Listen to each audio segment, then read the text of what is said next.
All right, well, I risk being a little redundant here on this video because what you'll notice on this particular problem, which happens to be 7.6.47, shows up as number 6 in the homework. There is a video link where your publisher has made a video of this as well. But since some people maybe don't catch this and a lot of people are still struggling on this problem, I figured I would take my own shot at describing it. Now, main thing that's happening on this problem is it's pretty complex. But that's kind of the theme of this whole chapter, as I've been kind of stressing to the face-to-face classes.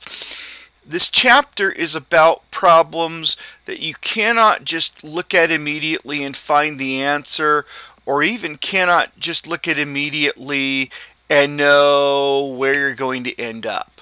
Okay, where you're going to have to do. You're going to have to try things and go step by step through it. So anyways, let's look at this problem. What's something we can do? Well, surprisingly, and it's a good thing, is most people note that we can do some factoring on this bottom, which is, so on this denominator of the first fraction, we can re-express using the difference of squares pattern. It's just x squared minus 1 squared, which becomes x plus 1 times x minus 1. And then we got 2x over x minus 1. Now, the next instinct a lot of people have is the idea of common denominators, and you're right, that is where things do head here. But we're going to exploit a different fact. Instead of really trying to get a common denominator for all three of the expressions, I'm referring to this first one here, this second one here, this third one here. What we're going to exploit in solving this equation is the equal sign, and the fact that if we multiply both sides of an equation by the same thing, that's legal. It produces an equivalent equation. So let's look across, and what I'm suggesting we multiply both sides by is the common denominator. And you'll see why in a moment after we've done it. So the common denominator would be, well, this denominator here, let's just make this a fraction real quick, is missing nothing that the other two expressions have. This one is missing an x minus 1 and an x plus 1. This one is missing an x plus 1. It does appear that x plus 1 times x minus 1 is our common denominator. So what I'm suggesting is not try to get common denominators for everything, but to multiply by that common denominator on both sides.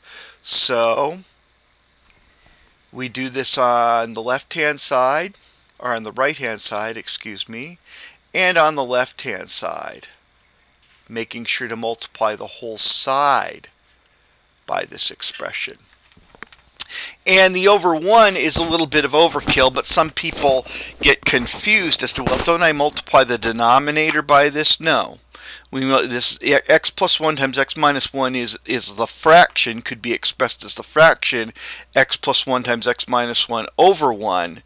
And so we're going to multiply the numerators by that, but the denominators effectively are going to be left alone or multiplied by 1. Well, the next step then, let's just do this out. Distributive property here says we have got x plus 1 times x minus 1 times 4 over x minus 1 times x plus 1. The second thing, we have just x plus 1 times x minus 1. And I'm not going to put it over 1 because we don't need that anymore, okay? That may throw some people here, but I just did this to illustrate is all, okay? And finally over here we've got 2x times x plus 1 times x minus 1 over 1 times x minus 1. And now what we start seeing is some canceling goes on. Okay, x minus 1 is a factor of both the numerator and denominator in this fraction, so it goes. What that means is this is no longer a fraction. It's just 2x times x plus 1 over 1, or just 2x times x plus 1. These two guys cancel.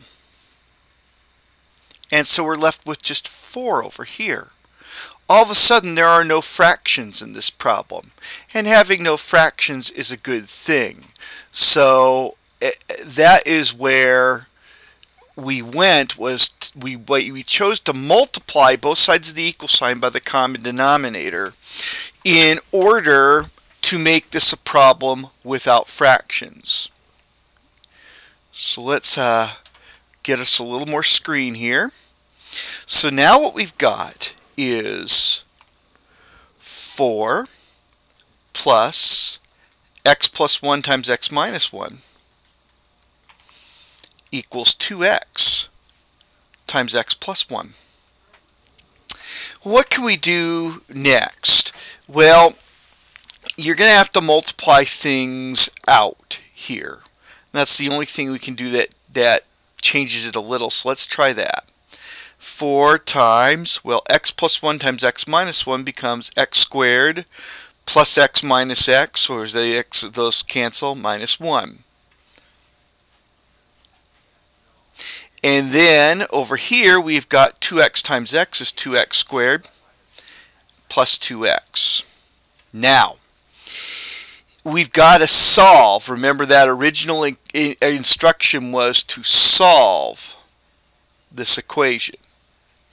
So we've got to solve an equation that has squares in it. And when we solve an equation that has squares in it, we are looking to use the zero factor theorem. That is, we're never going to be able to do add, subtract, multiply, divide to get x on one side and a number on the other. We have to resort to the zero factor theorem. So what I'm going to do is I'm going to clear out this side. I could just as well clear out the other, okay? But this makes my x squared positive, so I like that.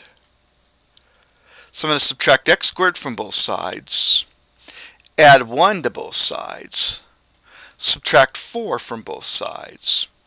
It might have been easier to just combine the 4 and negative 1 first and then, subtract 3, but either way works. We get 0 here. 2x squared minus x squared is x squared. 2x, nothing's been done to 2x. No new term with just x in it is left there. Plus 1 minus 4 is negative 3. Now, when we're at this place, we can use the zero factor theorem to get the thing solved. So what told us we had to go this route was the fact that we had x squareds involved. So we went this route, and now we factor two things that multiply to give negative 3 and add to give positive 2 are 3 and negative 1. So when we have got two things multiplied by each other to get 0, we know one of them is 0.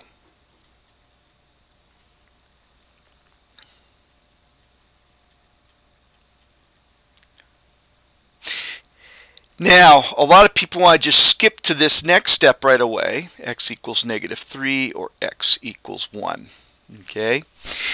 I advise you to write this intermediate step right here, the two separate equations, and the reason is if one of these has a 2 or a 3 or a number in front of the x and not just 1x and 1x, you can't just instantly read in and say, oh gosh, x has got to be negative 3 and positive 1.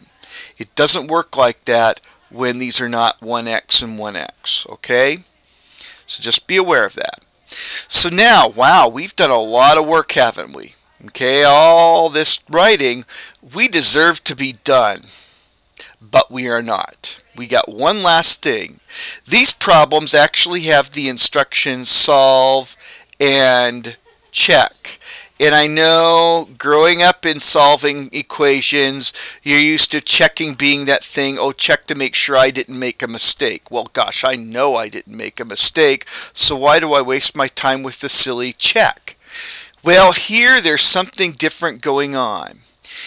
At this point, we multiplied by variables, x plus 1 and x minus 1, and these could have been 0. So what we've got to be mindful of is that in this equation, it makes no sense if x is equal to 1. It makes no sense because that makes this denominator 0. It makes this one 0 as well. Also, x plus 1 makes this first denominator 0 as well. Okay, x equals negative 1. I'm sorry. After all this lengthy video, I'll just have to correct for that rather than redo it. Okay? So if x equals negative 1, that also will cause you problems. So let's check down at the very end at our solution. One of our solutions is x equals 1. If we use this solution, x equals 1, this equation will make no sense.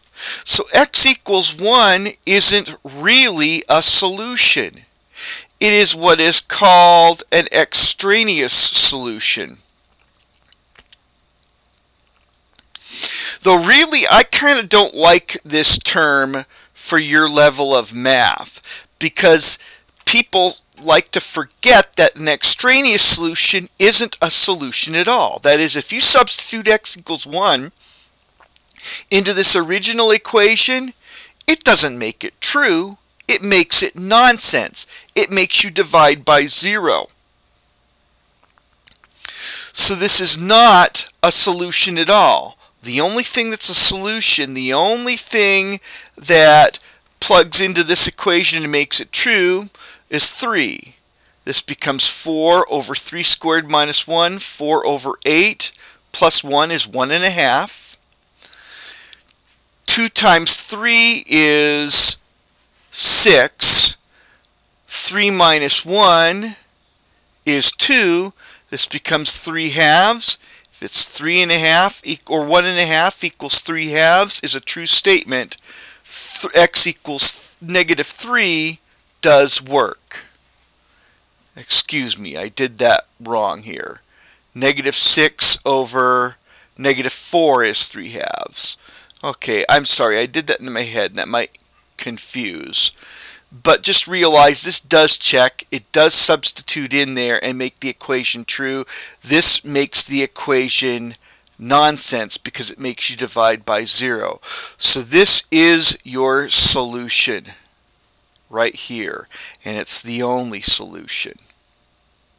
I hope that lends a little bit of clarity. If that doesn't, what I urge you to do is go into the homework version and look at their video and see if their explanation makes more sense to you as well.